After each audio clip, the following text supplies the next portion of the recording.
Come on, clap your hands like this. Come on.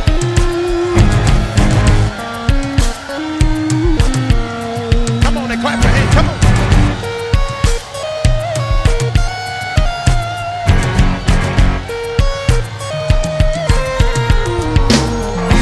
I'm chosen, I'm royal, I'm holy. I'm chosen, I'm royal, I'm holy. I'm chosen, I'm royal, I'm holy. Unto the Lord. Come on, everybody say, come on. That's all we're saying. Come on. I'm chosen. I'm chosen, I'm royal, I'm holy. Come on. I'm chosen. I'm chosen, I'm royal, I'm holy. I'm chosen. I'm chosen, I'm royal, I'm holy. Unto the Lord. Come on, let's do it again. Come on. Come on. Declare. Come on, lift up his name. For every time that he's made a way. Come on, he's worthy of glory. Come on, exalt his name. Lift him higher. Come on, say it. Come on, say it. I'm chosen. Come on, say it. I'm chosen. Come on, I'm chosen.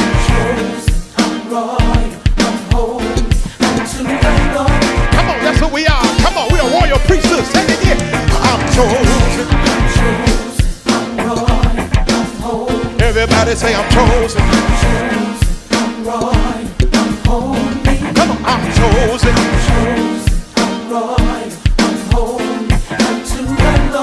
Come on, we're going to say it again. Come on, say declare a praise. Everybody say lift up his name. For every time that he's made a way. Come on, he's worthy of glory. So exalt his name. Let's lift him.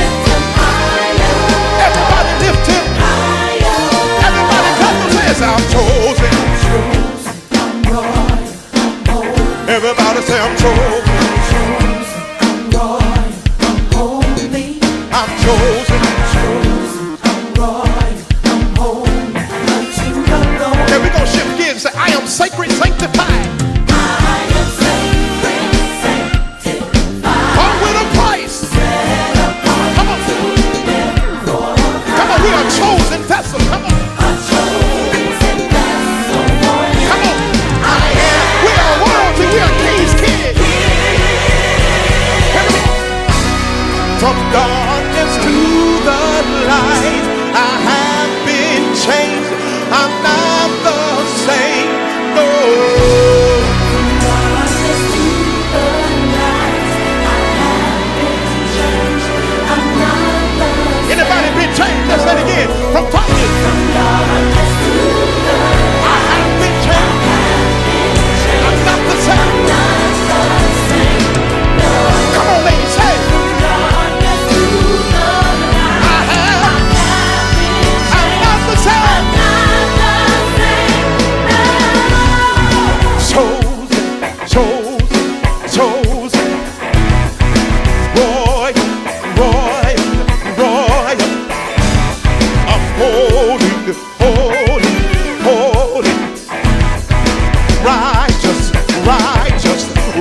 Now you say it. I'm chosen. Chosen. I'm royal. Say I'm holy. I hear you. I'm righteous. Now put some harmony to it. I'm chosen. I'm royal. Say I'm holy, say holy. Say I'm righteous. Come on, say righteous. Burn that righteous. Come on, say we're chosen. Come on, say I'm royal. Say I'm holy, say come on, where the righteous people at? We're righteous. Say right now. Come on, say I'm chosen. Say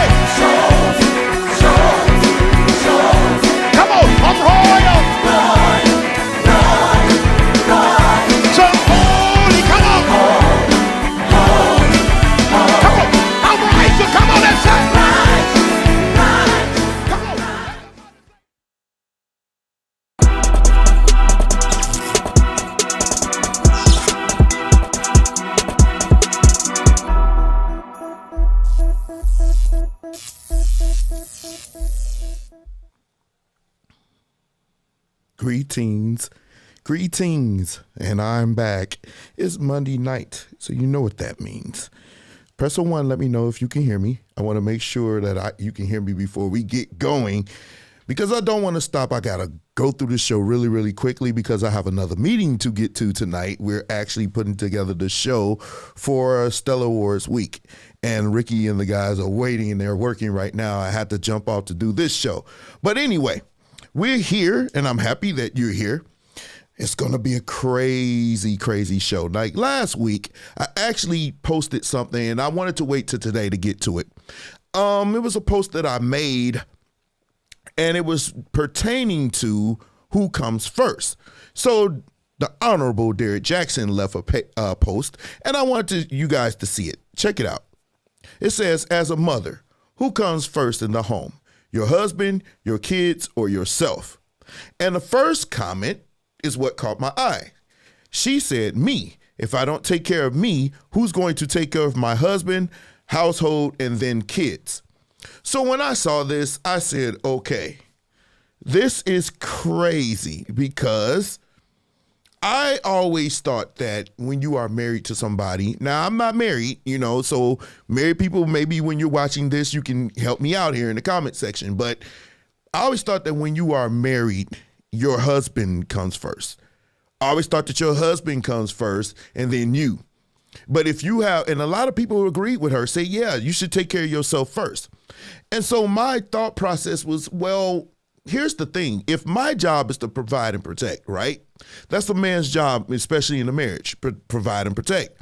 Those things require me to be selfless, which means I cannot look out for myself first, especially in the second one. Protection, somebody comes into the house, you're going to want me to get out the bed and see what it is and maybe put my life on the line to protect you and the children. So I thought that was kind of weird for somebody to say. I do take that the other way. I think you should put your husband first, because you're supposed to, as Christians, think about other people before you think about yourself. But obviously, we must have missed that class in Sunday school. But for me, my wife will come first, then my children, and then me. My job is to provide and protect. But if your job is to just leave me to my own, yeah, I don't want to get ahead of the show. But I want to touch on that anyway. So let's get on with the show. Now, thank you for joining me. We're going to keep the show right moving, because I know you guys want to hear what I have to say about the Honorable Jamal Bryant. And we're going to get to that right after this.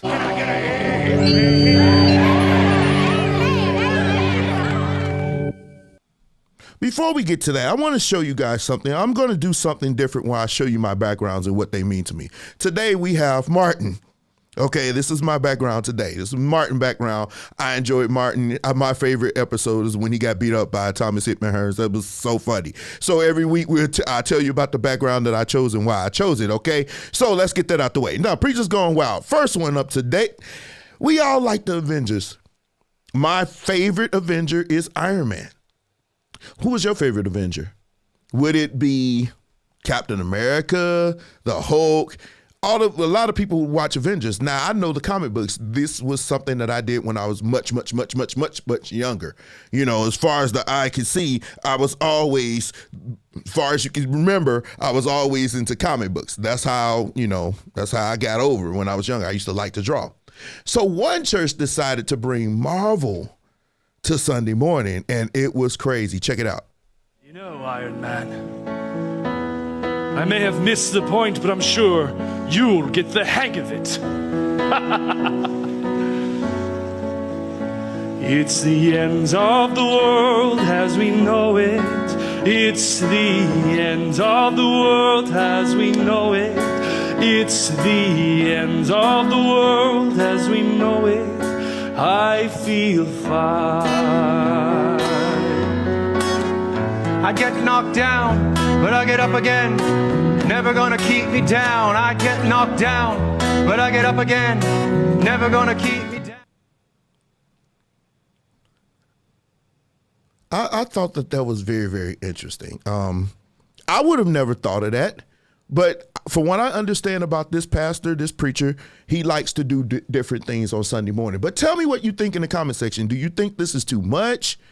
You think this is too much, or you think, it's okay? Is this where church is headed, where we're doing passion plays where superheroes are playing Jesus or whatever? Tell me in the comment section real fast. You think this is too much, or do you think, this is okay? Me personally, I didn't have a problem with it. I mean, you could tell me what you think. Okay, the next one's up. Now, here in Preachers Gone Wild, we always talk about bad things. We talk about bad things that happen or the funny things that happen in church. Every now and then, you want to do something nice. You want to appreciate something great that happens in church, which those of us in the black church, we can appreciate because it kind of happens a lot. But a lot of times, me as a musician, I like to hear musicians go. I like to hear them express themselves. And so hey, thank you, Lex. Thank you. So this came across my desk. Somebody sent this to me as a musician, just saying, hey, check out Josh. Josh has been to the church that I play at, and I enjoyed him there. But y'all have to see this. This is absolutely amazing. It made Preachers Gone Wild because I actually went wild after I saw this. Please, sir Jesus, please, sir Lord,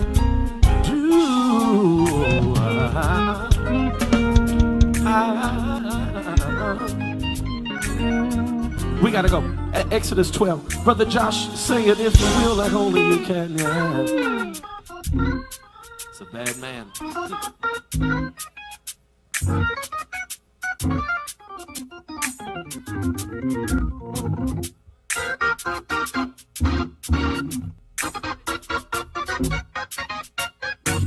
Give him a close-up, Sister Joya. Give him a close-up. I need them to see. I need him to see that.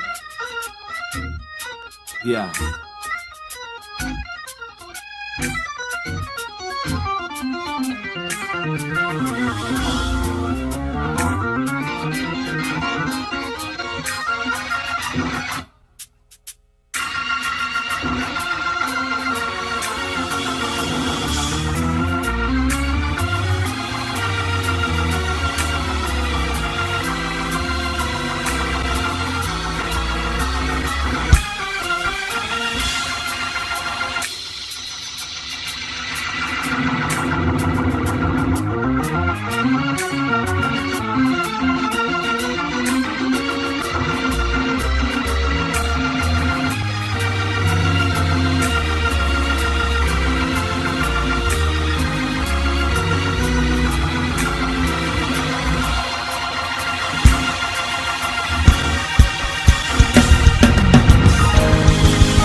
I want the medical team test him after church. I don't know what for, but just take his temperature. Do a rapid test. Josh, man, I think this is Spirit and Truth. I'm not sure where they are right now, but I know he's from Ohio, but he flies down to that church to play at it. And when I heard him up close and personal, pause, but he was amazing then. Every now and then here, I will appreciate greatness. And that, for me, that was crazy because the thing is, he could have gone crazy and did all runs and everything, but he actually was just tasteful. It was tasteful. It was expressive. He didn't do just runs. He played that organ. Organ players, and I play with a few that are absolutely great, but when I saw this, Josh, my dude, he has a band called Red Hens, if you want to hear them. Red Hens, if you want to hear them, the name of the band is Red Hens, and they are unbelievable. Unbelievable talent. Great job, Josh, man. I just had to throw you something out there, man. So if this should reach him, tell him, man, you the man, man. I ain't no hater over here. You hear me? No hater. Let me see what somebody's saying. Georgia. Okay, that's in Georgia. Thank you. Yeah, so, man, I was left speechless. I hear a lot of musicians, y'all know I do, but when I heard this, I was like, whoa, Whoa. And he does have a kind of like Chicago kind of vibe, though. That's the crazy part about it. He has a Chicago vibe, but he's not from Josh Orr. That's his name. Yeah, dude. Yeah, the Red Hands is amazing. Yeah, that is true. And man, listen, that dude listen, it takes a lot to get me to get up and shout off the bass. But when he came to Powerhouse, I was literally, I was on the bass. I was like, dude, he was just, and he's so humble with it. He just sits there and he's like real just chill with it. Like some organists, they killing really hard, pause, and he was just like real and just killing. Josh, one day, bro, you got to tell me what your secret is, my boy. Seriously. But anyway, so last week I did a show, and I want to give a disclaimer. Here on this platform, when I deal with stuff that people send me, majority of the content that I do as far as relationships, the stuff that I talk about, they are sent to me and people ask me, and then I decide if I'm just going to do a topic or sometimes I just answer it right then and there. When I did the Kevin Samuels last week, that was something that I wanted to do because of the things that I saw. And it was no shot at one particular person. It was the whole mindset of it. And so some people were offended at what I said because my criticism of how they were acting and my criticism and a commentary on it was kind of direct. Those of you who know me personally, you know I can be very, very direct. I don't sugarcoat anything because I don't think that helps you any. So when you ask me something, I'm going to pretty much be straightforward. So when I went at some people, they were very, very offended. And to you, I apologize. That is not my intention, is to hurt anyone on this platform. Now, I'm going to give it to you, pause, raw, pause, super pause, but I'm just not the kind of person to go out my way to be rude and hurt people. Okay? So if you were offended by what I said, and I certainly wasn't trying to do, please understand I was trying to get a point across, and to many, my point was taken. Now, let's flip this. This is not the platform for you to come here, take words that I say, twist it, and end it with your own narrative. Do not do that. If you have a question about anything I say here, take it to me in my inbox. And I appreciate the young lady that did. We actually had a conversation in inbox. It ended up, Facebook does this little audio thing like a phone. And I know her, so it was fine. We actually talked about some of the things and some of my points. After it was over, she understood my point and why I went there last week. And so I gained a friend, a better friend. I understand her. And to the ladies, to the black ladies in particular, I want to hear from you. I want to hear your side, but make no mistake about it, you're going to hear it from my side over here. If there are plenty of other content creators by women and simps that you could go listen to if you want to beat up on us over here. But one thing won't happen in my comment section is you saying anything derogatory towards me or any other man. That won't happen here because we're not going to do it to you. As long as we understood that and you understand and you respect the platform, we are good. Yeah, thank you. So anyway, last week I covered Kevin Samuels. So it turns out that on Mother's Day, a certain preacher decided that he would say something about it. And got up on Mother's Day, of all days, Mother's Day, and decided to say something about this man on Mother's Day. If you haven't heard it, you will hear it in a matter of a second. I can find it. Get out of my way, Jamal.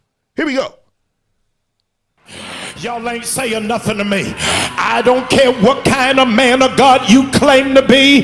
If you don't have an authentic woman of God in your life who can hold you into accountability, then your gift ain't going nowhere. Many of you all are quoting that a woman ought to submit. She ain't supposed to submit to any man. She's supposed to submit to a man who is submitted under God. If he ain't submitted, don't you buck your knee. You better stand right there until you find a man. You are listening to men who have no authority. How can a man say that you are of low value after 35? How can a man say that you do not have the level of traction of a high-powered man when that man has got to get a GoFundMe for his funeral? Y'all ain't saying nothing to me. You got to be in a place where you operate in the authority of God. Look at another sister around you. Tell them, it's not that I hate men. Come on, look at another sister. Say, I do not hate men. I just despise weak men. I despise cowardice men. I just ain't got time for men who are insecure about my gift. I'm not gonna dummy down because of what God got me. I don't have to lower my standard. That man gotta step all the way up. Shut up! Shut up! Shut up! Just hush it, dude. Just hush it. I mean, it was just crazy, dude. I cannot believe that happened, man. When I saw that, I said, bruh, dude, I could not believe. We have to do better. I'm not a preacher per se. Some people say you running from your gifts. No, I'm operating in it. I just don't do it in the way that you think I should. But if I were to take the pulpit, one of the things that I would really, really try not to do is bring in personal things and bring in world affairs. The church doesn't need to know about all of this. And I just felt like this was the wrong place for it. But I ain't going to get off on them. I'm not going to, I need to make myself big. Pause. Let's get back where I was. Come on. Where you at? Uh-oh. Oh, wait. There we go. All right. So Jamal Bryant decides to do that. When I heard it, I said, are you serious? I was like, you of all people? You? I couldn't believe what I was hearing because aren't you not the same dude that got like 6, 7 baby kids and like 4 different baby mamas? Are you not that same dude that was just, or it's been speculated that you were having a relationship with a 17-year-old girl? I mean, the same people that do that, the numerous affairs, having babies while you married with different baby mamas, you are the same person. So if we're not going to excoriate you, and Kevin Samuels never did, then why did you wait till he died to do it? Because you know there was going to be a return fire, believe that. But even though, love them or hate them, I just thought that this was in poor taste. You decided to do this on Mother's Day, and we know why. Because when we look around your audience, we see a lot of women. You were pandering to these women. And that's another problem that I saw. That was like somebody said, that was a simp move. Why would you need to do that? See, on Mother's Day, you hear all this stuff. Get up to my level. In fact, let me quote him. He said, I just ain't got time for men who insecure about my gift. And I ain't going to dummy down because of what God got me, whatever. I don't know. I don't have to lower my standard. That man got to step all the way up to deal with a queen on my level. God deliver our community from men who can't handle anointed women. See, this is the only talk you only hear about Mother's Day. On Mother's Day, you hear this on Mother's Day. Now, is it going to be the same thing on Father's Day when we got to tell these women to raise up to our level because men who are leveled up, now you not on our quality? Are you going to do the same thing then? No, you not. Why? Because 75% of your church is women. There are women up in your church and you had to pander to them, right? That's what made me mad about this whole thing. It'd have been different if you was doing something else. If you was just preaching, just preach. It's enough in the Bible for you to preach. You didn't have to do this. You said, and they celebrated. This was why I say on this platform, I'm going to give it to you raw, because they didn't have no problems. I despise weak men. I despise cowardly men. Despise is a strong word. Man, we can't even say we don't prefer a big woman. We don't prefer a woman with children. We don't prefer a woman that's been around the block. We don't prefer a woman that's old because we want to have children. And 35, that's what I want to talk about. 35 is considered to be geriatric pregnancy, right? If a rich man, a wealthy man, a man has something, most of the time, they go for younger women. Now, I found the articles. If anybody's interested in seeing these articles, let me know. I will inbox them to you. But there's articles after article after article telling you what these kind of men want. Kevin wasn't lying. Over 35 years old, you are considered geriatric. You do not have the same value on the dating market. Not your overall value. Everybody's valuable in one way or another, especially to your family, your friends, your loved ones, your dogs, your cats. You're valuable to them. But on the dating market, which is something totally different, the dating market, your value is not as high as a woman younger with no kids. That's just the way it is. Why are you upset about that? This is the way you think it should be, and then it's the reality. Y'all don't like to deal in reality, and I'm going to deal with that much, much later. It's like you cannot take that criticism, but you had no problem with him bashing men over the pulpit. Weak men, cowardice men, and all of that, you had no problem with that. That's my problem. Because come Father's Day, he's not going to say that. Because why? Because we've been taught that all of you are queens. You are divas. You're a boss, whatever the words y'all like to call each other, the words we can't call you unless it's something in pedestalizing when you want to be worshiped, then you don't mind it. You ain't a queen. Everybody's not a queen. Why not? Because queens were elite. Everybody couldn't be a queen because everybody a queen. Who's the subjects? Who are they ruling over? You're a queen. You earn that right to be called queen. You don't just wake up one morning with 45 kids by 50 different men and say, I'm a queen. What makes you qualify for that? But that's what you hear because that's what you want to hear. That's not empowerment. That's not.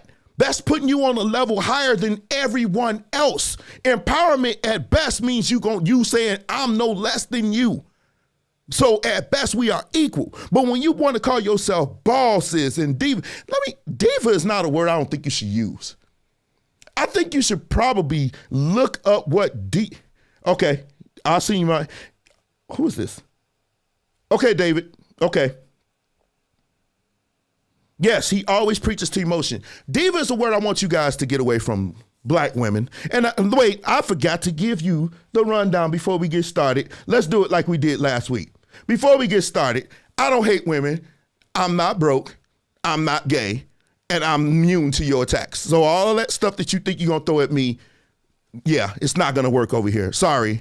But anyway, stop calling yourself diva. Divas are women that are typically hard to deal with. Nobody wants to deal with a diva. I'm a diva. Then be a diva. Go out here, be a diva, and where you at? Buy your dog, and we know the rest. Everybody wants to be a diva. Everybody wants to be a queen. And meanwhile, you get to get on a national platform and bash men, and nobody bats a lash. But the second anybody gets up in the mic, let's see what happens on Men's Day. We can't even get a hot dog sandwich on Men's Day, but we get to get the beat down of life on Mother's Day. Do y'all think that's fair? And that was my biggest problem. No, and I don't have daddy issues. My father was a great man. He's no longer with us, but he was a great man. He taught me a lot of things. As a teenager, I didn't listen to a lot of it, but that's life. But they never went anywhere. As I got older, I understood what he was trying to do, and I appreciate him. But at the very end of the day, my father was a straight shooter. He was straight. He told me what I needed to hear. He never really told me what I wanted to hear. Everybody else's father says, you can do it. You can do it. Just put your mind to it. My father said, you can't do anything you didn't prepare yourself to do. I'll never forget that. You can't do anything unless you prepare yourself to do it. I'm not going to tell you can do something that you didn't prepare for. That was deep for me because that taught me to work hard for everything that I wanted to do. But we can't even get some of these women to even lose a couple of pounds before they would jump down your throat. Father's Day, man, I want to see what you're going to do. I want to see what you're going to do come Father's Day, because I got a lot for you. Because the thing is, he always been flip at the mouth.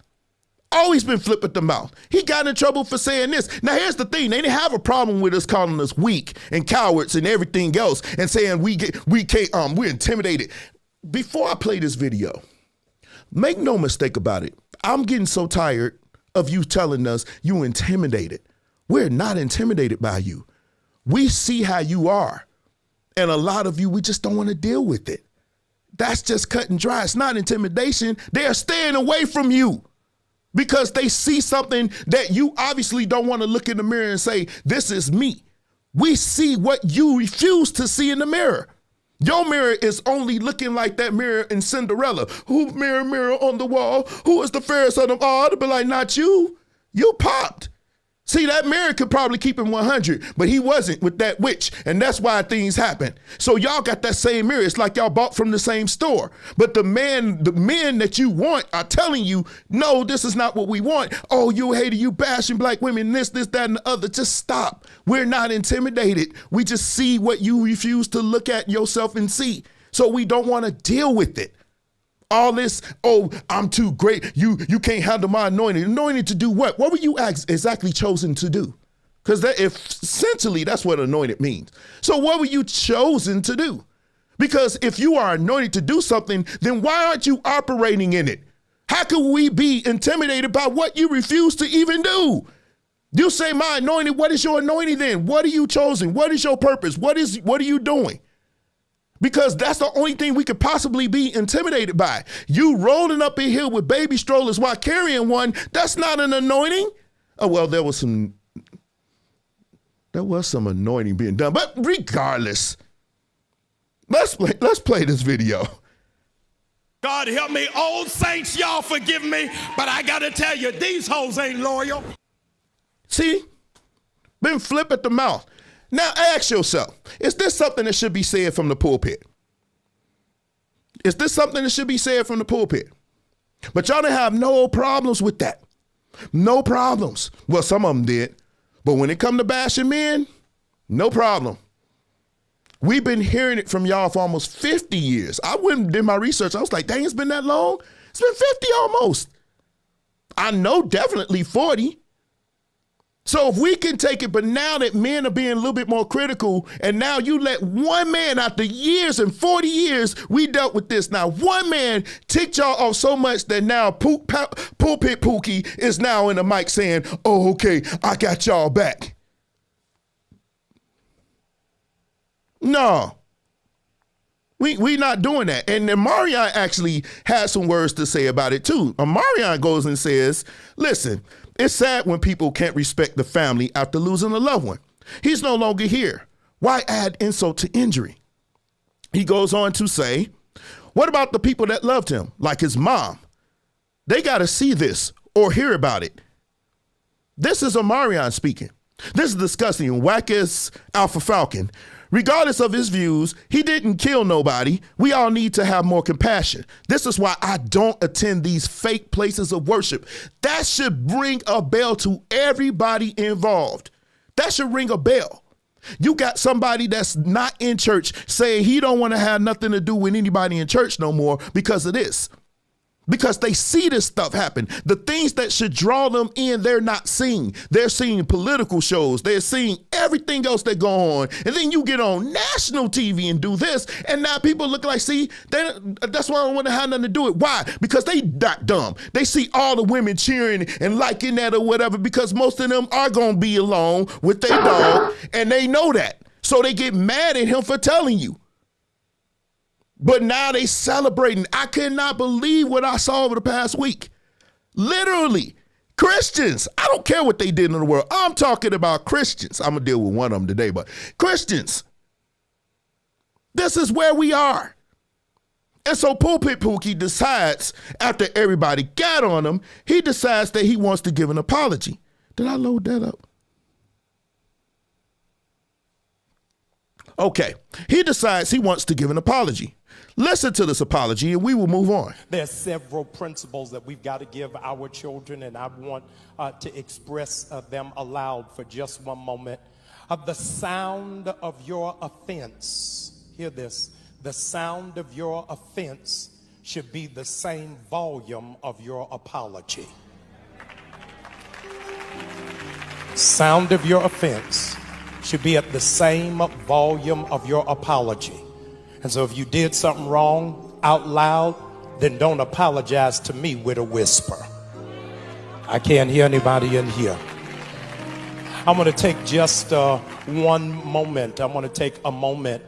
Last week, while we were in worship, I made a reference to now deceased public critic and public intellectual about relationships, Brother Samuels.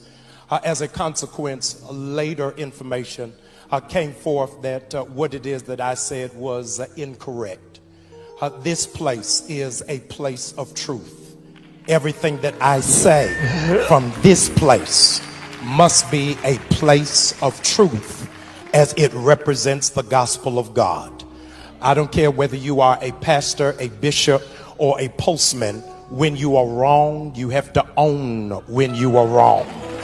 And so not in a quiet place, but from the same pulpit in which I said it, I wanted to address it.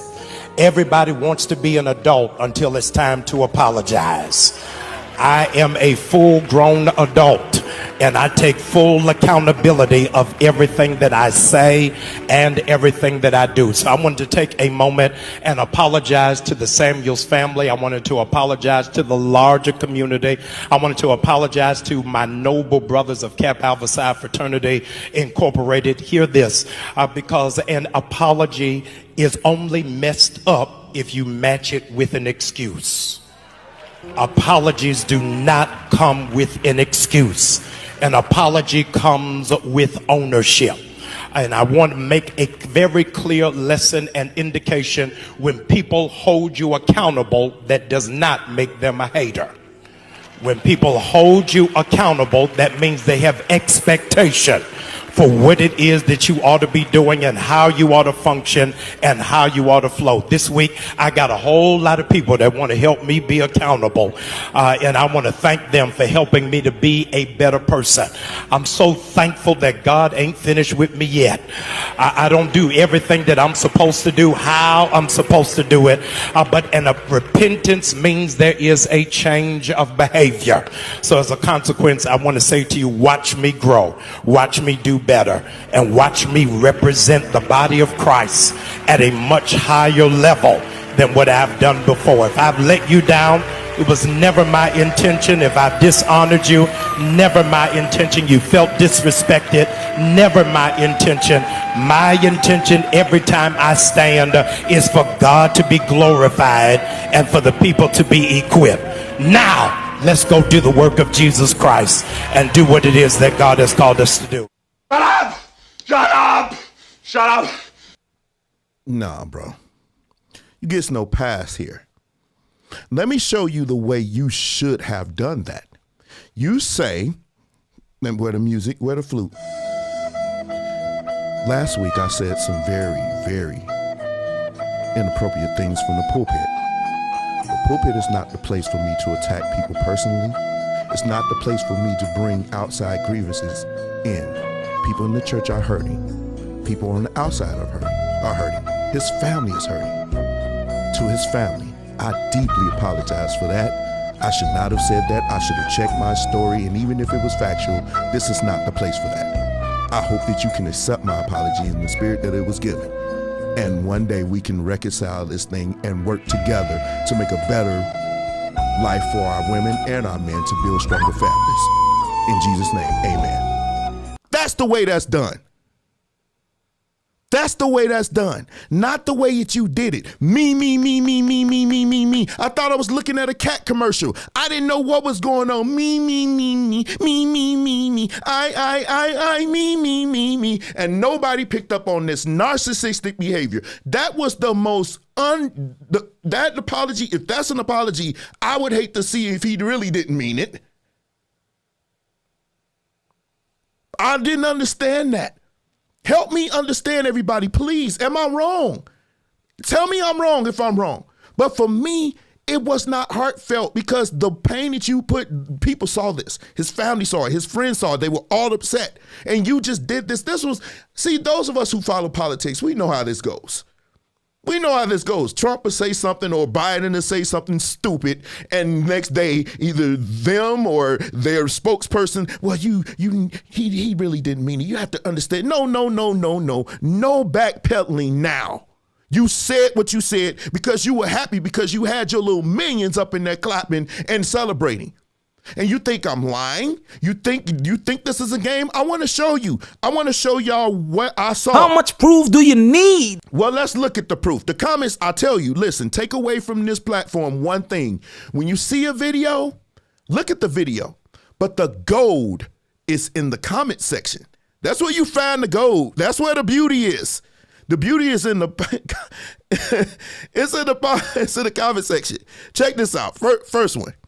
Where's the lie? I'm going to need you to stand on what you said. Basically, you didn't have to apologize. Stand on what you said, even though it was false. Even though everything he said was false. And I'm going to reiterate again. Next one. What he said was the truth, though. It wasn't, I just wish he had said it when Kevin was living. He didn't want that smoke, though. He didn't want that smoke. So we know why he didn't want to do that. So stop the cap. We know why.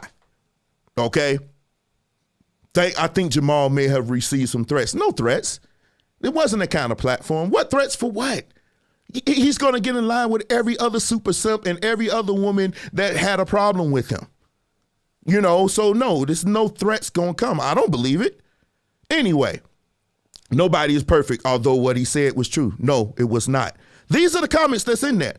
No lie was told, but I guess. Look, it's... Oh, please, he should not have apologized. Whatever. Next one. I'm tremendously disappointed. This is a prime example of cowering down. Cowering down to who? More loyalty to your fraternity than standing for truth. Shaking my head. Y'all. But one that caught my eye, this one right here. The most roundabout apology, sir. Was that an apology? Remember, your mom would say, what are you apologizing for? That was the most whatever. I don't think she spelled that right. Apology I ever seen. The most non-apologetic apology I've ever seen. Absolutely. I don't think it's frat brothers. They probably checked them, but I don't really think that's what it was. I just think that when he did that, he didn't expect the backlash that was going to come because Kevin Samuels actually had a lot of people that supported him. And guess what? Some of those men in his church actually probably did too. And a lot of the ladies. A lot of the ladies, believe it or not. So you said everything he said was true. Y'all know me over here. Y'all know me. First of all, first thing he said that was wrong.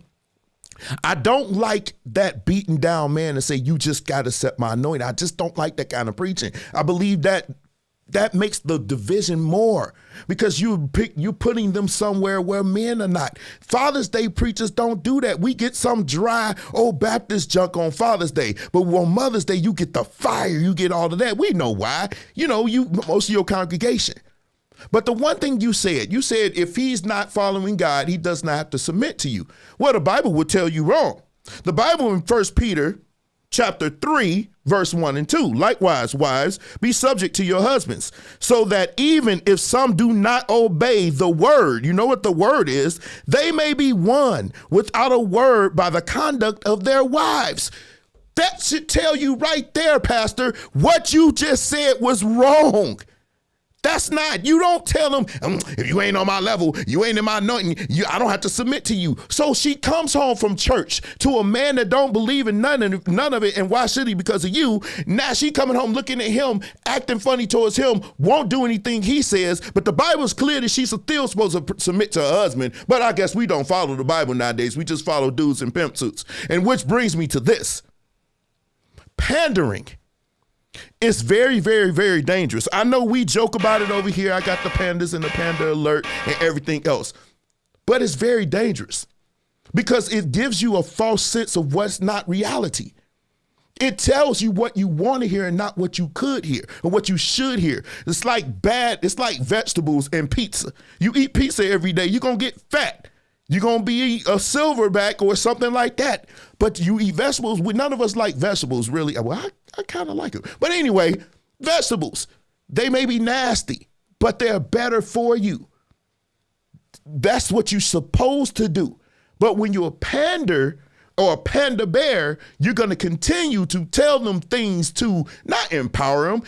I don't think it's an empowerment going on. I think it's more of a level like, we are great, you are small, we don't need you, you need us, and it's so on and so forth. For men that I talk to, because believe it or not, before I jump before this camera, anybody that's been on the phone with me can testify, I actually do talk to men. Men that I do not know, I stop them and I ask them questions about same things I present to you.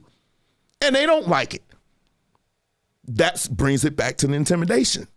It's not that they're intimidated. They see this. You think a man of worth, that's the kind of men that you want, would watch this video and want anybody in that church? Not for what you think. It's going to be something else. Do we need to go there? Smash. That's the only thing you be good for. So congratulations. But it goes in line. Because if you was to look up the word pander or panderer, guess what you would find? It's synonymous with pimp. Go look it up. It's the same word. It's a pimp. So which one are we using here? You pimping me because you want my money. You pimping me because you see women in the church that you may be even smashing, and you got to say something to them to get them all riled up. Kevin Samuels don't know what he's talking about. Forget about what the doctors say about geriatric pregnancy. Forget about that. You can still pop out 5, 6 kids and you 40. Still do that, right?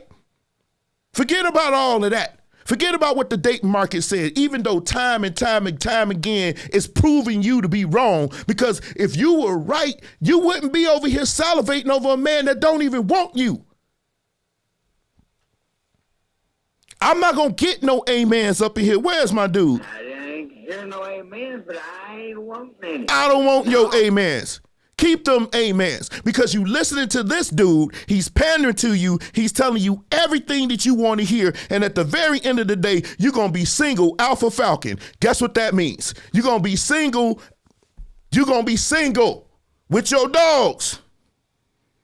Stop listening to these dudes, because once they got you out, it's like this. They got you for the knockout blow. Pause, but not really. So I hope you get your amens from that. That was unacceptable. As a preacher, a man of God, just preach the word. It's enough. You covering centuries and centuries of history here. From the Old Testament from the schoolmaster to Jesus Christ. It's enough to teach there. You didn't even have to bring this in to even need an apology. And I got friends that go to that church. I'm not going at him personally. Well, actually I did earlier, but I'm not going at him personally. I'm going at what you did. And you were not held accountable. Because you said me so much, I didn't even know what the heck was going on. Me. Because it's all about you. And you ain't the only one. You are not the only preacher that did it. Because you got to keep that money coming in from these single women that are so gullible to listen to you. And it's so funny to me that a man could do some of the stuff that some of these preachers do. Sleep with different women, have babies out of wedlock, sleep with every person in the congregation, because it should be the hugest red flag when somebody is up in there teaching in the church. They single. And all the women in the church flocking to them and salivating over them. That's a red flag for me. I'm sorry. That's a red flag for me. Jesus be offense. So we need to work. Men are sitting there looking. You wonder why men don't go to church. I guarantee more men listen to Kevin Samuels than you can ever imagine. Why? Because he just repeated what men have been saying for decades that you don't want to hear. And now that he had a platform and everybody can hear what men, then y'all not ready for the barbershop. Y'all not ready for the basketball courts. Y'all not ready for even though some of y'all go there. But nevertheless, y'all not ready for the basketball courts. You're not ready for where men congregate, because you could not handle these conversations. Because he just repeated, and this is from the average dudes. We ain't talking about the dudes that's earning 6 figures and more. We talking about the average dudes, the dudes making 40,000, 30,000, 45, 50 sometimes, and think they doing good. Well, in Indiana, you ain't doing so bad, but I'm sure in Illinois, that's nothing. Y'all need to stop doing that. all you men of God, I'm coming at you because you're no better than me because we all are men. You just have a different, you're operating in a different gift. But we still are all men. You are not above reproach. You are not above rebuke. You should not be in the mic saying that kind of stuff because it brings division. If I was a man and my wife got up and was clapping after he said you ain't got to submit to you, whatever, that man, if he ain't following what you're anointing, I'd be like looking at her be like, you can try it if you want to. We don't play them games over here. Don't let this man get you lit up. I'm not talking physically, but you know what I mean. That's not kosher. So tell me what you think. Tell me what you think. Because he wasn't the only doofus.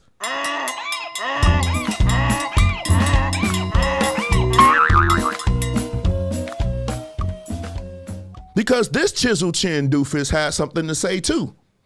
And she had, like, they have no problems, fellas. They have no problems. Go to the comment section. That's where the gold is. Find this video where she said this. Go to the comment section. You're going to see. That's where the gold is. This is what they think of you. This is what they think. Dusties, broke, F-boys, name it. Dead beats, good for nothing, ain't S. This is what we hear. Go to the comment sections and see that. Got all these F-boys following him. That's their savior. These men weak. They ain't nothing. This is what we get to hear. But you can't say nothing, fellas. But this chisel chin person that I can't even recognize, it has something to say. But which brings me to this point. How can a Christian on one hand say something about karma? Can somebody please explain to me how Christians can be involved in karma? No, they don't go the same. One is Hinduism, Buddhism, and Taoism, and the other one is Christianity. And Christianity, well, I guess in the Old Testament, what goes around comes around, or an eye for an eye. That means if I say something bad about you, you have the right to say something bad about me, vis-a-vis. So if say for instance, I stole from you, you get cut off my arm. I forgot what all they did. It was gross. Nevertheless, it was archaic. But now when you deal in karma, let me educate you, Christians. Jesus and Buddha never had a relationship. They weren't friends. They didn't text each other. They didn't follow each other on social media. They didn't send tweets. They didn't get on each other's Facebook Live or Twitter. They didn't do anything like that. They didn't have any retrospective moments together. They didn't praise together. They didn't talk about the goodness of each other's God to them. They didn't do none of that. They had no relationship. They had nothing. They couldn't be they further from each other. The only thing every religion has is everybody's supposed to treat everybody right. Every religion on earth agrees with that. All of them. How you treat your fellow man dictates your character, right? So where does karma come from? What does it mean? Karma in Buddhism means the stuff that you do here, both good and bad. See, it's not just, we only want to deal with the bad. It's good and bad. Will affect you in your next life. What you mean your next life? You're heaven and hell? No. They believe that you would come back reincarnated as something else or another human being or living being, and the stuff that you did in your past life will carry over to that new life and dictate whatever that's going to be. So if you did bad, if you were a horrible person in your past life, in your new life, you have to pay dividends for that. That's what karma is. It has nothing to do with anybody dying. Why? Because it's things you're going to do on this earth. One of them is dying. Everybody will die. Except for if you believe in the rapture theology. That's not for this live. We're not going to talk about that here. But if you believe in the rapture theology, everybody won't die. But I can tell you this. Jesus Christ in the Bible said some of you won't reach death. Won't even see death until all this happens. But they all died. They died. Every single one of them. There has not been one person since the New Testament that avoided death except for Jesus. And he even died. He just didn't stay dead. So you talking about karma, you obviously don't know what karma is. So for you to say he got his karma shows how ignorant you are. He didn't get his karma. He died. He was going to die. Men die early anyway now. Dealing with stress. The man was drinking Red Bulls like it was Kool-Aid. So I'm not shocked that he got up out of here. I'm not shocked. So what are you now? Now what? We're dealing in karma now. And we accepted this. That's the secret thing. That's I tell you, the devil's so crafty. He get you to absorb other religions, other thoughts, and everything else. And you don't even research this stuff. Some stuff, it's harmless, whatever. But some stuff is not. I wouldn't say it's harmless, but you are conflating two religious ideas into one. And you pressing it off like it means something, showing your ignorance. So when I see Christians, and a lot of them was on these pages saying that's karma, you don't know what you're talking about. You're the doofus of the week. I'm sorry. So do anybody have any questions about any of that? About Pulpit Pookie or anybody else? No? Okay, let's go on. I want to show you this video. We got to get moving. I want to show you this video real quick. Now, we're going to have some fun right now. One thing I want you guys to do, when you see this video, if you think this person was right, I want you to throw up likes, okay? Throw up likes on Facebook. If you think the person was right, throw up the likes. If you think he was wrong, throw up the mad. Throw up the mad emojis, okay? Y'all got it? Let's start the video. Literally ask him to bring us 2 separate checks. Yeah. Hey, boss, did you make sure you added the double shot that she ordered? You made sure to put that on hers, right? I did. No, I appreciate it, boss. why are you so cheap? What do you mean, why am I so cheap? In the first place, I'll take care of mine right now. Here, no, that's all good. I'll take care of mine. Have you ever seen this though? Like, he's the one that asked me to she'll come. take hers. He's the one that's been begging me to come out and eat with What do him. you mean Let me I've been see. begging you? Tell me what you think. I asked you if you wanted to go on a date. Yeah, so what does that mean? If you take me on a date, you're supposed to take care of my stuff. How am I supposed to take care of your stuff? So you ask him to like give us separate bills? Like, so can you pay for my stuff? Like are you? I mean, I just, you gotta pay for your bill. I did what I was supposed to do. I didn't tell you to order all them double shots. I was gonna take you on a friendly date. I had the coupon for 50% off. A coupon? Yes. You brought a coupon to this restaurant?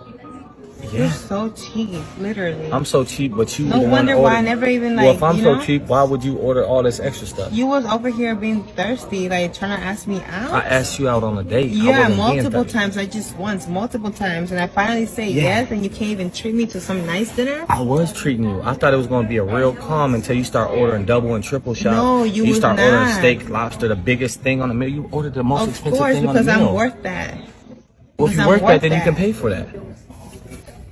Of course, I can pay for that. Then pay for But it. that this just shows me what the Then why are type you of tripping? guy. You got your phone It out? Like, show- why are you trying to It expose shows me me? the type of of course. So no other females I can go through this again because it shows me the type of man. Go through it again? You want to flex with your chain? I'm iced out. You out here flexing How am I flexing?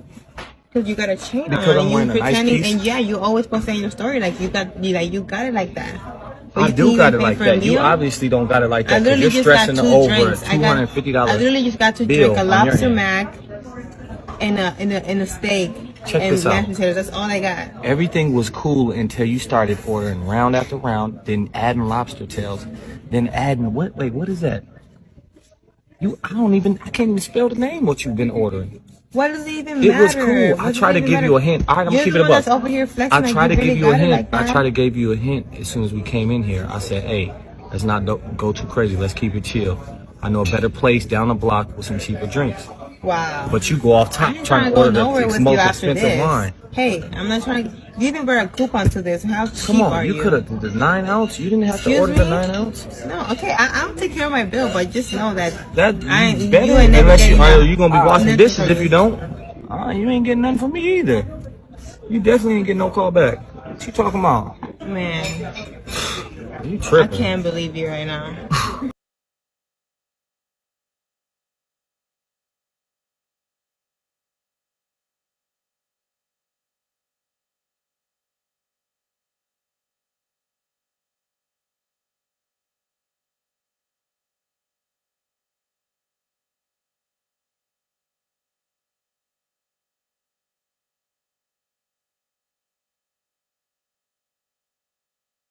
Okay, I'm sorry. Can you hear me now?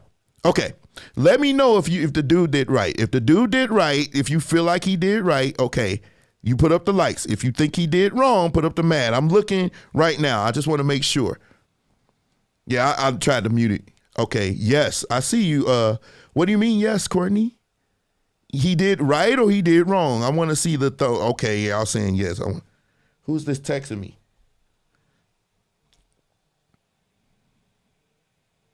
Oh, Marcus. Okay. Okay. So let me give my assessment. I'm seeing y'all throw some stuff. Okay. Check this out. I'm going to say he was wrong. Dun, dun, dun. Where's my plot twist? Can I get a plot twist? Can I? All right. Yes, he was wrong. Yeah, y'all wasn't expecting that. Y'all thought I was going to side with the dude. No, my boy. You asked her out. You told her you were taking her to dinner. At that moment, she started ordering things. You should have thought of that. That's why I said when I covered the first date. You guys remember when I covered the first date? I said before you go on those dates like that, make sure that you even like this person. Because if they are your friend, you're going to take up the bill anyway. Lauren and I, we always go to Bonefish or whatever. And I don't know these restaurants Lauren had me go to, but I always order something and I say, oh, okay, well, here we go. Yeah, that's my best friend, right? So if Lauren's going there and she orders something and I just say, I got it, that's your friend. So you should make sure you have conversation with these people. Make sure you guys are friends. So even if it doesn't work out and y'all don't connect on a romantic level, then maybe, you know, we had a good time. We talked and everything else. But flip side, now I say he was wrong. You pay, bro. You asked her out. You put your foot in your mouth. You pay that bill. You should be paying anyway, but we're going to get to that. That's next. We're going to try to get through that real quick. But you pay that bill, bro. Pay that bill. Am I right? Pay that bill. I know the men don't like it, but fellas, you supposed to pay that bill all the time. If you ask her out, that's on you. I'm a traditionalist. So you're not going to get that 50-50 here. At least on that bill. First date, you asked her out, you pay. Open the door for her, pull her chair out, stand up when she leaves, when she comes back, be a gentleman, pay. But ladies, don't go to this meal ordering lobster tails, caviar, filet mignon, dips, Dior, Christian Dior, perfume to go. Don't do all of that. That's extra. That's why I said you don't go to these places like that on first dates. You go somewhere where y'all can talk. You go somewhere where y'all can get to know each other. You should not have gone to a restaurant like that unless you know that's third date situation. That's third date. We're not going to cover that. That could probably be a good whatever, but that's third date. Third date is important. It's to me, the third date is the most important date of the whole thing. Why? Because you've done the preliminary date at the coffee house or whatever, walk in the park or whatever, right? You did the second date, which is probably something fun, a movie maybe. I don't like intimate settings in second one, but some people go to the movie or whatever, and you chill, you hang out, whatever. That third date, that's when you get dressed up. That's when you put on your best, like the suit I had on last week. You get all dressed up. You get decked out. She gets dressed up. She actually goes get her face done. She get her nails done. She get her hair done. This is when she comes out that door, you say, I made the good choice. This is going to be it. It's the third date. This is showing me if everything's going to click, because anything beyond that third date, you kind of pressing it because now you don't know where we going. That third date is important. This is just my opinion. You may not agree. First date, Waffle House? I don't like Waffle House, though. I think men should set a limit and do a coffee date. I agree. Who was that said that? Thank you, Naquita. Thank you. I agree with you. Download the app. I just think the first date should always be something laid back, something where we can just talk. I just want to talk to you because I've already decided that I like you. I've already decided that you were visually appealing to me. Now I want to talk to you. I want to see if everything else is lining up. Okay. So anyway, that's what I think. But she went and ordered drinks and everything else. She probably treated it like a foodie call. And you know where she messed up at? There's something I need my sisters to stop doing. Don't ever say these words to a man. I'm worth it. It is not up to you to determine your own value. It's up to us. We determine if you're worth it, not you. You don't get to say you worth it. How do we know that? Because we have to determine that. Let us make that decision. So for you to say that, that's that arrogance, that's that that's an entitlement. And it ticks a lot of men off, especially men like me. You know, the average man, you know, they may deal with it maybe. The super simps, I know, deal with it. But any man of worth, any man that's above average, that's making anywhere in the top 15 to 10% to when you start going up the percent of men, they don't have to deal with it. They got way more options than deal with somebody that has a sense of entitlement. You are not worth $300 on the first date. You're not. No woman is worth that unless, of course, she's the super high quality women who probably could rate themselves a 9 and 10 and everybody would be like, yeah, you about that. Them the ones. But average men don't go for those kind of women because they don't think you can do it. How do you make that determination? Because the seller never tells us what's valuable. The consumer tells you if it's valuable. Prices are made by what the consumer is doing, not what the seller is doing. You, in the dating market, men control relationships. You control sex. So if a man is saying, no, you're not valuable for a relationship, he just won't be in one with you. I can't tell you I think I'm worth it. You have to decide if I'm worth it based off of what I show you. There is no giving. You don't deserve nothing. That's the problem. You feel like I deserve it. Based on what? What value do you bring to this man on the first date that says you can run up a $300-400 bill? No, because what happens is we have found out that only thing we get is a growing likeness in our wallets. That's not the way that works, sweetheart. No, not over here. It doesn't. Men, y'all need to start doing this. Don't let these people tell you, no, I'm worth it, and you don't see it yet. No, that's why you get to know them first. You have conversations. You go to laid back situations. I ain't say be cheap. You know what your pockets are. But I'm telling you, you cannot be out here spending money on somebody you don't know if they're worth it yet. That's why you get to know them. You get to know them. But having said that, if you want to take them out to an expensive restaurant, don't put a limit on what they can buy because you ask them to go out. So the gentleman thing is to say, order whatever you like. You asked them to go out. You took them to an expensive restaurant. Now your foot is in your mouth. You have to come through. You won't get no passes over here for that. I pay for all the meals. So I ain't never been on no broke junk like that. Especially over the last few. I've been doing pretty good over here. So you ain't never got to pay for a meal over here no matter where we go. But I ain't asking nobody. I would never ask anybody out to a expensive restaurant. I don't know you. I don't need to know. We need to talk.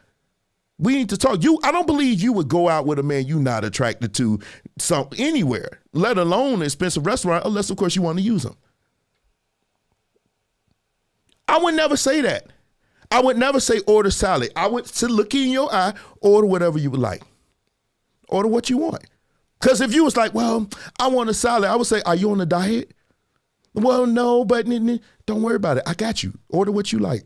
It's okay. On the third date, I'm feeling comfortable with you. I'm okay with saying that to you.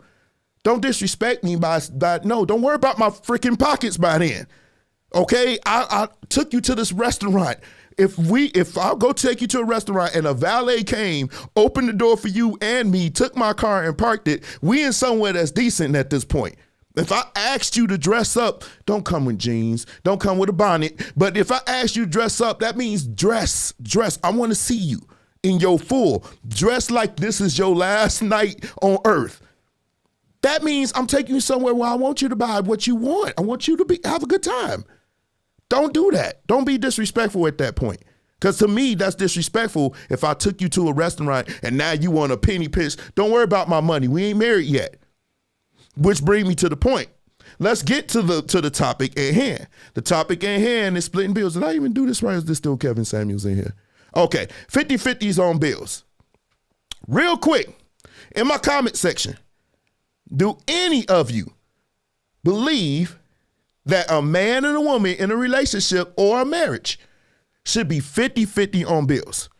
I want to see yes or no real fast. We got to move through this real fast. I got to go real fast. My wife and I were friends first. We spent countless hours getting to know each other first date. And at the clothing store, okay, Breakfast at 10. We talking, forgot to eat second day. And that's what I'm talking about. Jared, that's what I'm talking about. That's perfect. And you married her, right? You said your wife, right? That's what I'm talking about. You talk and have a good conversation. I just want to get to know you. I pay the bill, she tips. Okay. Okay, what about at home? I mean, I know we are saved, right? And we ain't supposed to have sex or whatever, but yeah, we know. Oh, God, where should I find it? Yeah, we can go ahead and falcon that because that's not happening. Okay, this is 2022. Unfortunately, everybody's smashing out here. But men and women who live together, relationships and marriages, I want to know, should the bills be split 50-50? Yes or no? Yes or no? I just want to, before we move on. And then we'll move on. I know, man. Hey, y'all don't know the preparation that it takes me to do this stuff, man. But I enjoy doing it for you guys, though. It's fun for me. But I want to see it real quick. Should it be a 50-50 split on bills? I don't have a problem with that. Okay, Scylla says she doesn't have a problem with it. Gregory says nope. Okay. I ain't see anybody say yeah. I mean, Scylla says yes. Scylla says yes. I want to see somebody else. I want to see somebody. No, but it depends on who makes the most for me. Okay. I can live with that. Ultimately, no on 50-50. Okay. I see I got a lot of traditionalists on my timeline. I'm okay with that because I'm a traditionalist myself. I wasn't always able to pay all the bills. Those of us who play music and those of us who were dumb enough to try to make it our career just playing gospel music, we would attest that you definitely need some help. You know, when you on the grind, and even when you're trying to go to college and you're trying to do whatever, everything was not an up and up for me. I can be transparent. It wasn't an up and up thing. I worked my butt off to get the little bit that I got. You know, I worked my butt off, but it was a period of struggle with me. It was a period where I struggled because I was trying to build. I was in school. I was helping people do albums and I was playing and everything. And it just didn't make sense to me financially where it was going. It just wasn't where I wanted it to be. But so at that point, you kind of needed somebody to help if you was in a relationship or living with somebody or whatever. Okay. Who else said that? Okay, Courtney said I wouldn't have a problem with that. Let's see. I want you guys to see what the internet is saying. Because before I do these shows, I do a lot of research, y'all. I don't just get up here and just talk to you. I like to give you information that's straight up. I like to give you information that's real. I want you guys to see what the public is saying. And then here we form our opinions and we come to a conclusion together. Okay, let's see what the internet is saying.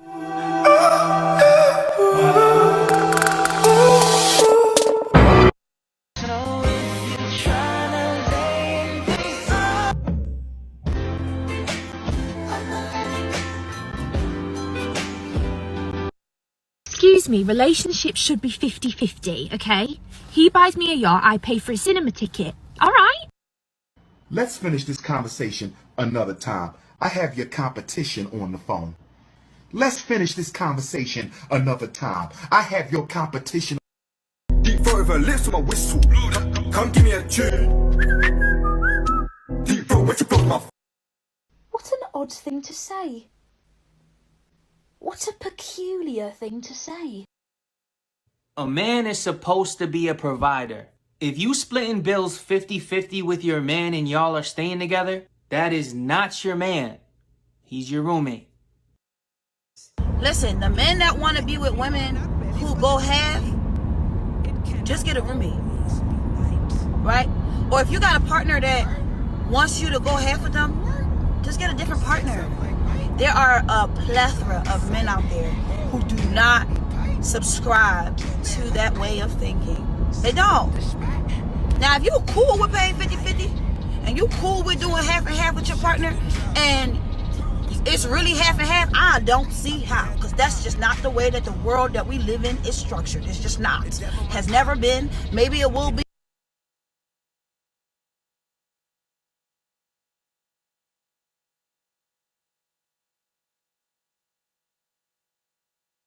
in 50 years from now, when all the current people and the current mindsets that we have are dead and gone. But as of right now, that ain't the world we live in. It ain't. So you're going to be doing so much more than your partner.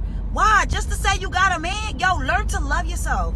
Learn to be secure with yourself. Love your own company so you can attract a partner who loves you back, who want to provide for you, who wants to take care of you. You don't got to be with nobody who's going to make you pay half of the bills and do everything like that. That's a son. That is a son. You have inherited a child. Ever since I've been a woman, I have not been with a man who thinks that that's okay. Now, when I was in college, we was young, we was kids, whatever. Everybody was broke college kids. I was a baller college kid because, like I said, I always was a hustler. I always had side hustles. I've always had my own. So I didn't have no problem with being broke down and looking out for my partner because we was working our way towards becoming the best versions of ourselves. It wasn't never on no type time like you ain't got it and you just mooching or you okay with just being regular schmegular. No, we was on our way to our riches. So it was cool, and it just so happened that I do hair, I do nails, I know how I do all these things, and I cook. So I was selling platters, I was doing everything to make money. So I had a little bit more change rate in my partner. So it was cool for me to be like,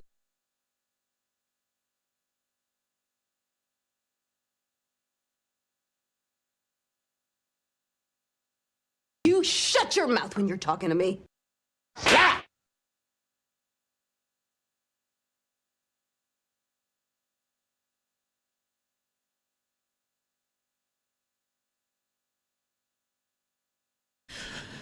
I got my sound back. I needed to moan because y'all don't know what I was over here saying. I was literally losing it on her. Dude, you can hear me now. Listen. I had to stop it because she was getting on my nerves. Like, can y'all hear the delusion here? How in the one end you can say, I do this and I do that and I do this and I do that. But then you say, but he should pay all the bills. I'm going to get somewhere. I just want to show you some more comments. Check this out. These are the comments that were said. This woman right here, she posted it, she was in something and she read this. Look at this. My nails and feet are 90. Eyebrows are 12. Rent is $16.74. Where's she living? But anyway, utilities is $180. Other needs, insurance, phone, food, transportation, averages $590. If you are in a relationship with me, you're paying for all of it, period. Me and my bills are a package deal. Falcon out of here. Pay up or leave me the Falcon alone. Now she's saying all of that, right? Y'all ready? Are you sitting down? Oh, y'all listen. This is what I'm talking about. This is why I I wouldn't say I miss him because somebody else is going to pick up the mantle. But when you see this, this is why Kevin Samuels would always start off with this. How tall are you? He would say that first. Then right after that. Dress size? Why? Because women like this, you get on here and you making these assumptions, you saying all this stuff. Here we go. Here we go. Here we go.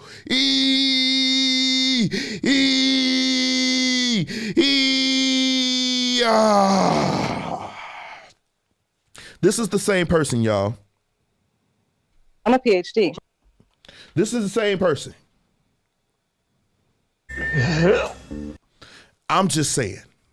Before you go there with somebody, this is not what you do, sweetheart.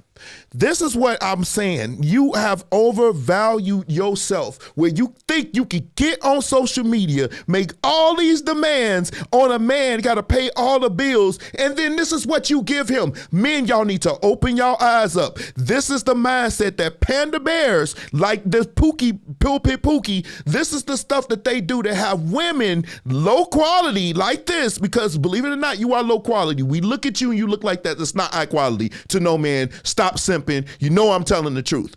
But you think it's okay. I'm worth it. Then when you literally posted this picture up, are you freaking kidding me?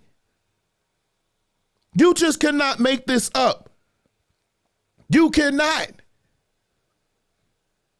And since you say that, no, you say something about them, now it's an issue. You fat shaming. But you see what she just did. They have no problems calling you broke, dusties, whatever they want to call you. But then they get on here and thinking, I'm the prize. I'm the prize. No, that's not what we doing over here. And but see, that's the thing, Jared. A lot of them overvalue themselves. You're overvaluing yourself. You need to really be honest. Men, I can honestly tell you, the men that I talk to, they know what their wheelhouse is. You are no better than the men that are in your inbox and the men that attract you unless you are willing to shoot your shot. But then when you shoot your shot, you really know where you are though. Try shooting your shot at one of these dudes. Shoot your shot at a Morris Chestnut or a rich, successful man or a man that's making 6 figures or more. Shoot your shot at one of those men that's making that kind of money. And a man that's making that kind of money, a man that you thinking, you find him handsome, you find him intelligent, you know he making a little bit, so you want to say, okay, let me shoot my shot at you. Then you'll know where you really are, where you gauge. Men sleeping with you, that's not your wheelhouse. That's not your marketplace value. Men wanting to marry you or at the bare minimum have a serious relationship with you. That's how you know. That's how you know. So you don't get on here doing that. And there's some other comments, even men. So he said, she said, going 50-50 with a woman, expecting her to be submissive is wild. I'm going to get on that in a minute. I don't think they go the same. I don't think that's the same thing.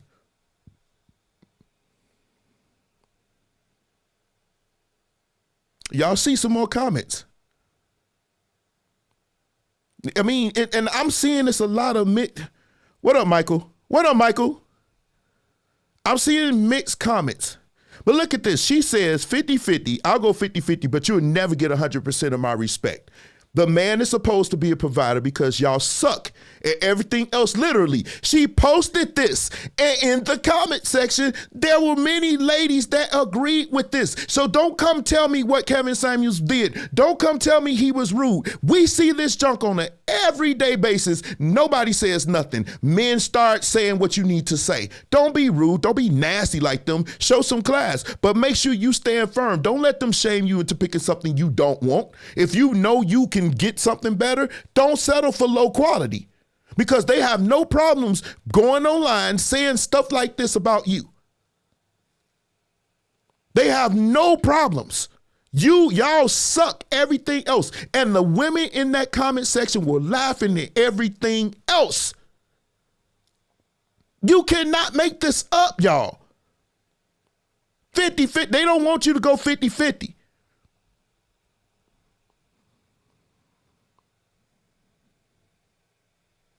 So, I mean, 50-50, you see, this is a man. He's talking that.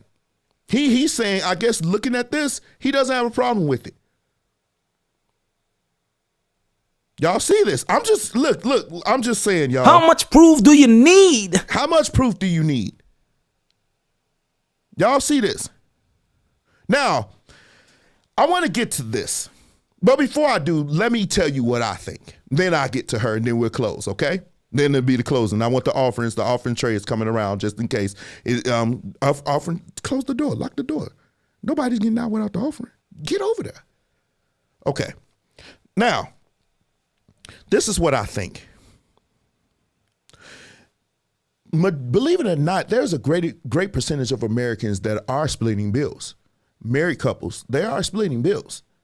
Because I don't know what world you guys live in, but majority of black men, the average earner is $42,000. If you having kids, because I know in Indiana, I did the math, in Indiana, it's $15,000 a year per children. So if you want 3 kids, that's $45,000 a year. I mean, it's $45,000 a year. I just told you the average is $42,000. So how can he take care of kids, you, the mortgage, the car, the electricity, and all of that on $42,000? Don't you think, he's going to have to get another job. So he's got to work his butt off and kill himself to take care of you and 3 kids. Oh, he can level up. He could, but a lot of people can't just do that. Some people, this is where they are. This is what they're going to be. This is where they're going to be. And why wouldn't you want to help him out? Why wouldn't you want to help him out? Why wouldn't you want to give him a helping hand and y'all just build together? What happened to building together? I ain't never been married. I soon will be, but I ain't never been married. I ain't never been married. I know I will be. But I'm sure that's a discussion I believe every man and every woman, whether you're in a relationship or you were married, y'all, that's a discussion for you guys to have. I don't think the internet or anybody else should dictate what happens in your house. What happens in your house happens in your house. That's why communication, which is the number one reason why divorces happen, is communication. It's not infidelity. It's not money. It's communication. That's number one. And because most of us don't want to talk, we so filled with glee and love. We got love bunnies and love is filling the air. And now we like, oh, I love you, baby. And so she looking at you like if I'm playing, she looking at you, she like, oh God, I love him. But the second y'all start talking about money, They get confused, bewildered, lethargic. every family is different. Every family is different. And I really believe this is the discussion you need to have with you and your spouse. You and your spouse need to have these discussions. You and your boyfriend need to have these discussions. Talk, people. Talk to the people you want to be with. Before you lay down and have sex with somebody, talk. Talk. Have those discussions about what's going to happen with your money. Now, over here, I'm going to pay the bills because I can. But I wasn't always able to do that. But that's a decision I'm going to make. That's a decision now. Let's flip this thing to you people. Because some of you, I'm a PhD. You got your PhD, you making all this money. While this man is working to pay all these bills, what are you going to be doing with your money? Now, I'm not asking that because I'm for to give a synopsis. I'm really asking in the comment section, if you are married to a woman that's the boss, she got this money, she doing this, she making $80, $90, $100,000 a year, right? And you struggling, you trying to pay these bills. What are you doing with your money? I need to know that. Now, do I believe a man should provide? Absolutely, but we're not in 1950. The job market, in fact, in our community, women they're more involved in the workforce than we are. So being as though there are more women in the workforce than men, black men, when you get your check, so you're going to save up your money while I kill myself paying all the bills. And if you decide that it didn't work out or I didn't hit it right, or you see somebody that you think you qualify for with your PhD, you think you qualify for it, and now you're going to leave me for him to just smash and leave you, what is that going to leave me with? I want to know. No, I'm dead serious. Hey, Ken. Been married 26. All our money goes into one account. Okay, Michael Russell. And you know, honestly, Michael, I would love to have you on here. This man he's very intelligent. He's a mover and a shaker. This is y'all want to know high value man? Michael Russell is one. Definitely high value man over here. This is one, and he carries it like that. I'm telling you, I know these high value men, we talk. He's one. But even this high value man said, look, they got one pot. And I believe, I'm not sure I know about your wife like that, Michael. I know you, but I'm sure she making some money out here. So if they putting their money together, well, I don't see the problem. If my wife was making money, you're not going to, listen, I have two masters. And so I think I'm going to be okay, you know, but there is no way in the world you're going to make all this money and leave me out here working and killing myself. I just can't do that. We're going to have to come to something, which is why we're going to have a discussion about what would be the financial dynamics of our house. Now, having said that, let me get to this lady. Shahrazad Ali, back in the 80s, you remember when I said it was been almost 50 years? Back in around the 80s, there was an amazing thing that happened, right? Public housing just blew up. The welfare system kicked in. The sisters told her they didn't need us. And in many instances, especially with the Urban League, the men couldn't even live in the house. Men were out. They felt like this is when I'm Independent came in, not in the 90s. All the ladies independent, throw your hands up at me with your dog in a leash while you're walking down the street with your cats. No, this was before all of that. Black women felt like they were being independent back in the 80s. This started then because they were getting that government money. Those of us who are old enough, we remember it. The food stamps that they made look like money. See, y'all got EBT cards now. But back then they had food stamps. Food stamps. And they got money once. Now, to us now, $300 or whatever it was, and I think it was different in every state. But I think it was something like $300-something in Indiana. And you had, man, depending on how many children you had, them food stamps used to look like real money. And believe it or not, people used to sell it. Now, I don't know if y'all are still breaking the law selling EBT, but I know they used to sell food stamps. I mean, we saw them. I mean, you couldn't grow up in a black neighborhood and not see food stamps. We knew what it was, okay? But once that happened, a lot of women decided that they didn't need men. We were deadbeats. We couldn't take care of our families. We were weak, even back then. So Shahrazad Ali wrote a book called The Men's, I think it's called The Women's Guide. Wait, not this. What's the book? Here's the book, The Black Women's Guide to Understanding the Black Man. Y'all need to read this book. Seriously. This is a book that you guys need to read. I have the audio book. And it is, to me, it's crazy because some of the same things she's talking about in this book is some of the same things that I have said. A lot of the people in the manosphere have said. Brother Kevin Samuels has said. Everybody has said these things in our different ways. You know, over here, I'm not as cutthroat, even though I can be, believe it or not, but I'm not going to do that to you guys and be, whatever. But no, some things in this book was deep. And as she was talking about it, I want you guys to listen to what she said. And then I'm going to touch on what she said, and then we're going to close, okay? Y'all ready? Here we go. I teach that slavery tampered with nature. When I say that slavery tampered with nature, I mean that a major rite of passage for every male mammal is to provide and protect for a female and her young. Now, certainly we know that the black man has been denied that opportunity. He has not been allowed to qualify to protect his woman or provide for them. They have told us that the only provision that the black man is qualified to give us is one of money. And we have made finance the major focus of our relationships with them. We have made the one thing that most of them don't even have be the criteria. We have been taught that if they do not give us money, that we are not to even allow them to be a father to their child. We have been taught that if he does not give us money, then he is not qualified to tell us what to do.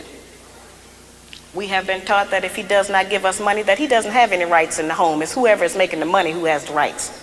That's not our system. The black man provides more in a black home than just financial support. He provides direction, guidance, gratification, fulfillment, and discipline for our children.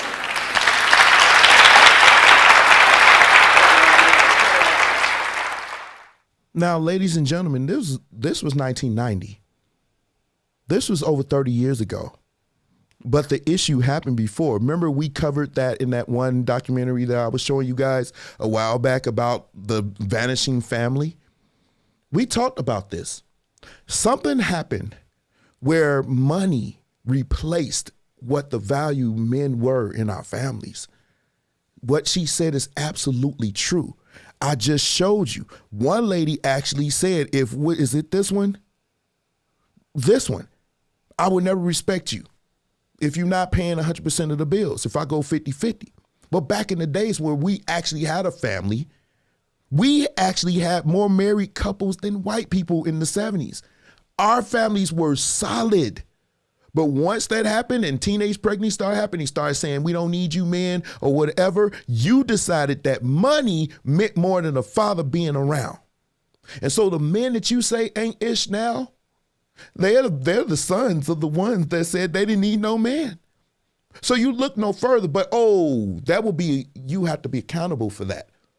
Men, we are ready to say we have been held accountable for a long time. We have been. And part of that is paying bills. One of the things that you know how we say life imitates art or art imitates life or whatever. I remember a show, y'all remember Good Times? Y'all remember how bad James Evans used to feel when he couldn't get a job? He used to go out there, try to work jobs and everything. Florida got jobs. You know, when she got her jobs, everything just went into the family. They were still poor, but did it stop James Evans from being a father? No, it did not. Going 50-50 on bills is pretty much going to be your reality unless you get with a man that makes that kind of money. If you're a lady here and you thinking you can, hey, I'm going to do that. I'm going to get a man. The first thing is. How tall are you? And then the second one. Dress size?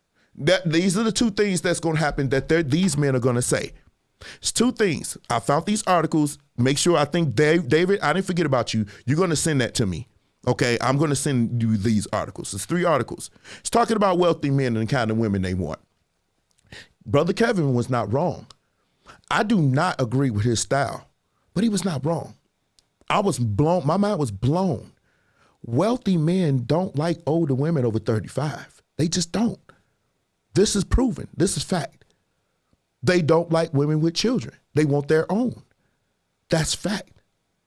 They like them fit, friendly, submissive, cooperative, and feminine. That's fact. I have the articles. So when you come in and say, I don't want to pay bills, this man got to pay all the bills, you better make sure you fit one of those. You got to fit that, because that man that earns that, he's not going to settle for what, who's settling here? I just don't want to settle. Who's settling? If he's not getting everything he wants, and trust and believe they're going to get what they want because they used to get what they want. Wealthy men get what they want in this country. That's the fact. So you want a man that's going to pay 100% of the bills in 2022 with inflation and everything else, that man's going to make a pretty good money. And you mean to tell me you going to move your ratchet self in this man's house and not help him?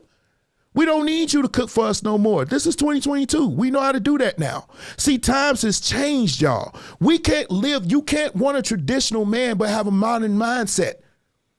Because a lot of you want a man that can pay 100% of the bills, but here's the problem. Your mama didn't teach you how to be a wife. I said this last week. They're teaching you to be independent. I'm a PhD. You get your degrees and everything else, and then you can worry about a man later. They don't teach you how to be a wife, but then you turn around and say, he's got to be the provider and the protector, but you move into this man's house, and you can't even cook a bologna sandwich with onions. How's that going to work for him? Because he can go down the street and get somebody else. And then the thing is, you don't want to share them. So you want a monogamous, wealthy, high-value man to pay for you and take care of you and kids and get what exactly? See, y'all don't think about this kind of stuff because it ruffles feathers. That cognitive dissonance kick in, and your emotions kicking in. But I'm not trying to hurt you. I'm teaching you this is the reality that you need to deal with. You cannot come up in nobody's house, and all you men that say I pay 100% of my bills, the bills, good for you. I'm gonna clap for you. Where's the clap? Woo! We gonna shout. But as far as I can remember, even back when I was little, men actually had help from their women to help pay. They say help ends meet. Back in the day, that's what they used to say. Help the ends meet. Because contrary to popular belief, not many of us make 100,000. Not many of us even make 75,000. You're in the top 15%. 70,000, you're in the top 15% of all black men. So you starting to get up there when you start to get over 70, 75, 80, 90. And when you start to get to that 100,000, you getting up to that 4%, that 4% of all black men. So you as a woman, you saying you want this kind of man to take care of all that because that's what he needs to make to take care of you. Now, depending on where you live, in Indiana, he could probably do it for less. But let's not keep it. Let's keep this thing a buck. Do you qualify for a man to make that kind of money to pay all these bills while you sit there at home? Do you make that kind of money? No. The smart thing, now I'm not going to tell you how to run your house. I'm just going to tell you this is what I think. This is my opinion. The smart thing to do was to do this. Do this, put them together. Talk, have a discussion. What's your credit or whatever and all of that? Don't be nasty. Let me say this. Some of y'all have a tendency to be man-a-bees. And I know y'all want to know what a man-a-bee is. I always say what a man-a-bee is. A man-a-bee is a woman that's feminine when you look at her, but she carries herself with a whole lot of masculine energy. She's quick to emasculate a man. She talks down to him in front of everybody. She lets everybody know she's the boss of the house. Some of y'all give off some real man-to-be vibes, and then most of the time coming when you the person making the money. You got the PhD, you got the money, you're a boss bee or whatever. You're a boss bee with no employees. I don't understand how that works. But anyway, you got the money. You go get the money, and now if the man makes less than you, now you get to tell him what to do. Don't do that. Because I'm telling you, what's going to end up happening is you're going to be, and then you're going to be gone. I'm just saying. That's what's going to happen. All right? So, this is what I think. Wait, well, let me see your fact. Too many of us haven't heard financial.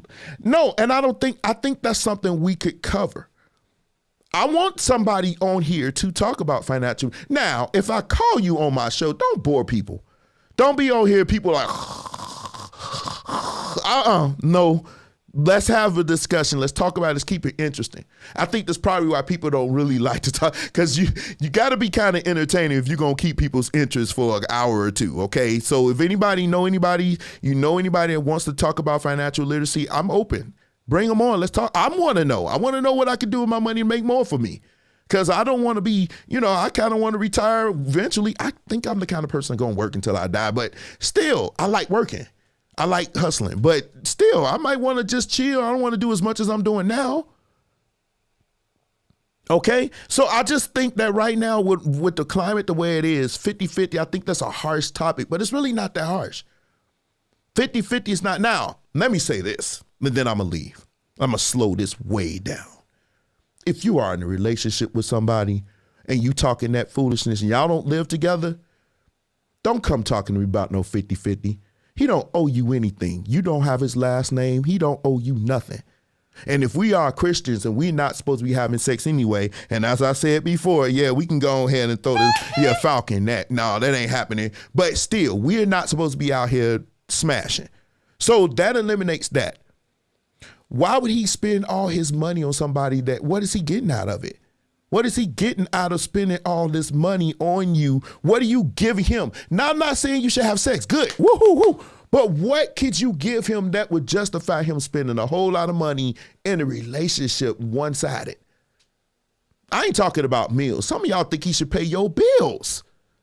I've literally seen women on my timeline talking about he can't be with me if he can't pay my bills. The Falcon? Are we serious? This is what we doing? No, let's not be that. When you are in a relationship, this is what we are. I mean, he can help you, but come on, man. It's that sense of entitlement that drives a lot of men crazy. And here's the thing. It took me to make money to understand this. When I was broke, when y'all would probably call me broke, I was willing to take everything you've dished. But the second I got my money up, my eyes open, and I was like, oh, wait a minute. I don't have to deal with this crap. That's what happened.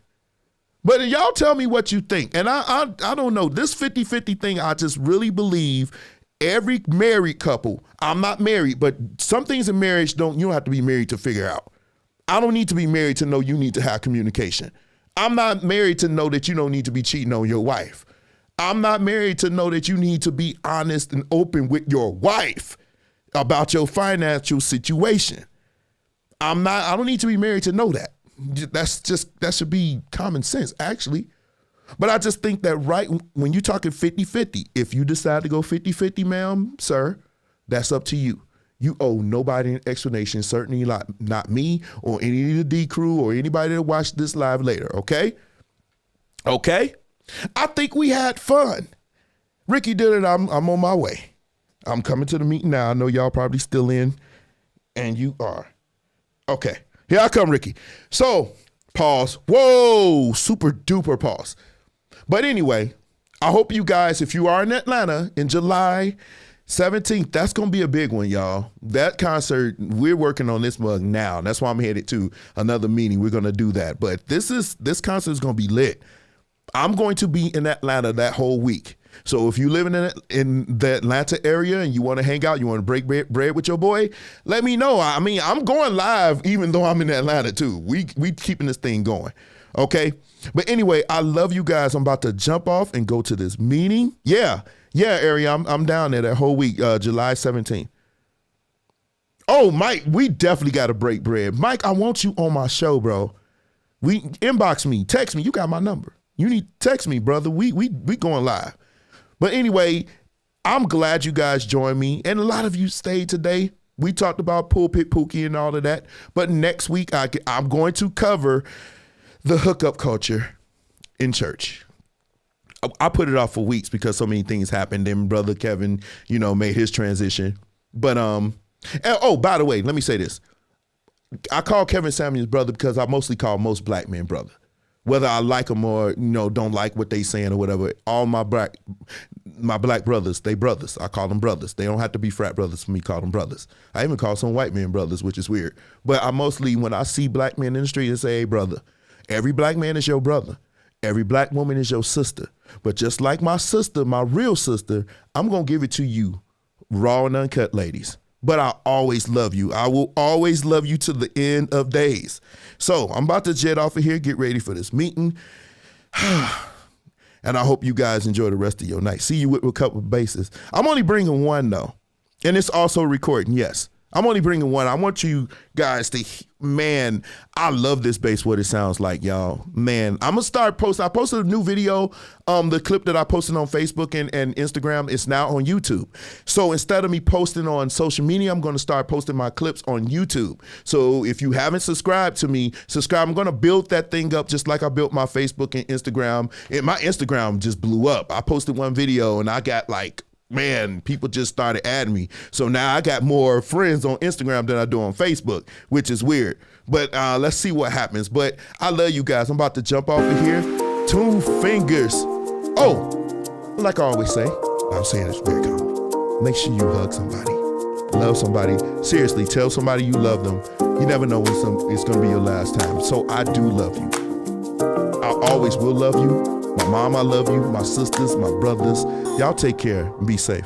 Don't go.